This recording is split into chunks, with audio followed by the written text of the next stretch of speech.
This is Dr. Amal Bhattacharya. I am a graduate from Medical College Hospital and then did my post-graduation in the Royal College of Surgeons of Edinburgh, got FRCS degree, and then did my MCH, Trauma and Orthopaedics for Joint Replacement from US to Edinburgh. I have been practicing initially in England from 87 to 98 and then migrated back to my own country in Kolkata and started practicing from 1999 till now. I'm practicing in my country. My main chamber is in Bellevue, Fern, but I have peripheral chambers in South Chhattisgarh Pargana, North Chhattisgarh Pargana, in Mediview, in various places. But if you can contact me in my mobile number, that mobile number will give you your suitable place and time and the appointments. Now, I will today tell you something about the osteoarthritis of the knee. Now, in our country, in my 30 years of experience, it has been found that primary osteoarthritis is very rare in our country. It is mostly a secondary osteoarthritis, either related to heavy work duties, walking too much or carrying heavy weights, or mostly because of the inflammatory joint disease, which has gradually deteriorated the joint into a situation where the joint needs to be replaced.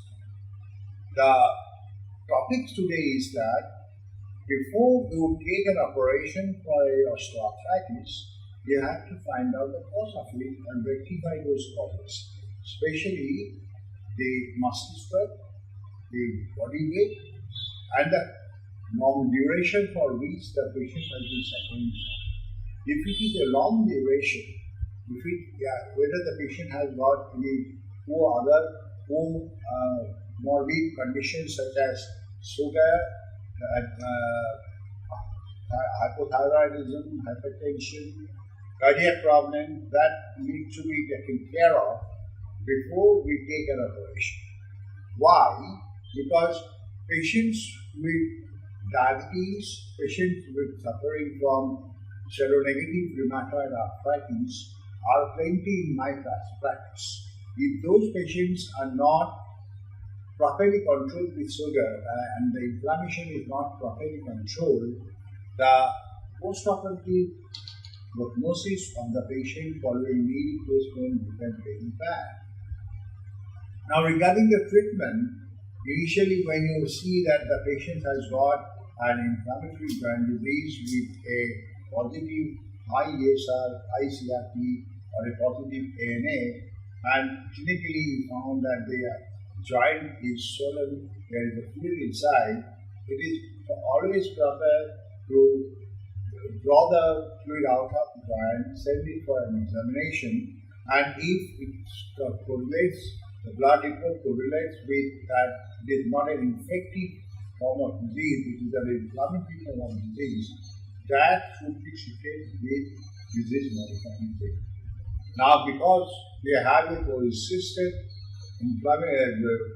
cartilage erosion during the stage of the treatment, when the inflammation is controlled, the patient should be given cartilage protecting agents, which I normally use, collagen type 1, type 2, Along with that, we have many other nutraceuticals which are in vogue, such as Borset, Curcumin, Alpacin, Rosy extract, and they are available separately or in combination with collagen type 2 that leads along with a DMRT that gives a good relief of the patients from pain and further deterioration of the cartilage. That in the early stage, if you can do that, patient may not have to go for a knee replacement. Most of the doctors, especially the junior doctors, are those who haven't got exposures with this type of diagnosis. They normally, with an early stage, refer the patients for a knee replacement after giving a course of just collagen type 1, type 2, and some painkillers and calciums.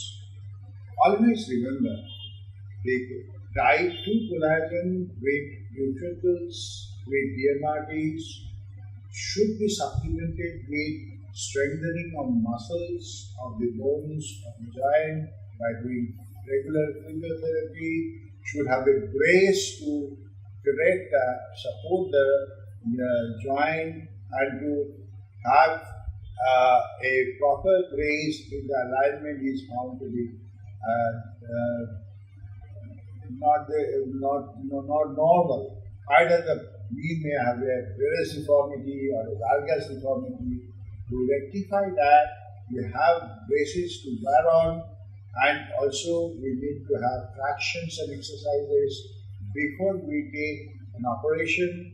The inflammatory parameters such as PSA, CRP, the blood sugar should be cut to the optimum, and when that is obtained, patients have a good feeling of, and he has got the knee back to normal strength with little pain, and he can do the normal activities with those medicines and support. Then is the right stage if the other comorbidity as per the lupus is, they are also optimum. Then that is the stage where the patient should take an operation. This operation is a salvage operation. This operation needs lots of money from the common people who don't have a corporate support or a insurance benefit. It has been found that lots of patients with Shastra card have been operated for knee replacement. I can tell you by 100% definite of those 100 cases done, percentage of cases done, at least 80% or 90% of the patients were not a candidate for a knee replacement. They have not been followed up properly. They have to develop complications because of inflammatory joint disease, and because if there is a existing inflammatory joint disease, the wound healing becomes delayed, the joint becomes stiffer, the pain persists.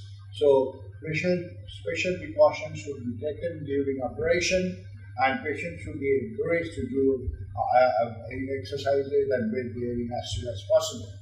Those patients also have a coexisting osteoporosis that needs to be corrected by giving adequate supplementary of calcium, vitamin D, and today the gold standard is denosumab, which should be given to these patients so that when you are operating on a bone where we are putting an artificial implant, that implant stays in place, do not fall down or get depressed, or that the artificial joint get loosened up because of osteoporosis. Thank you.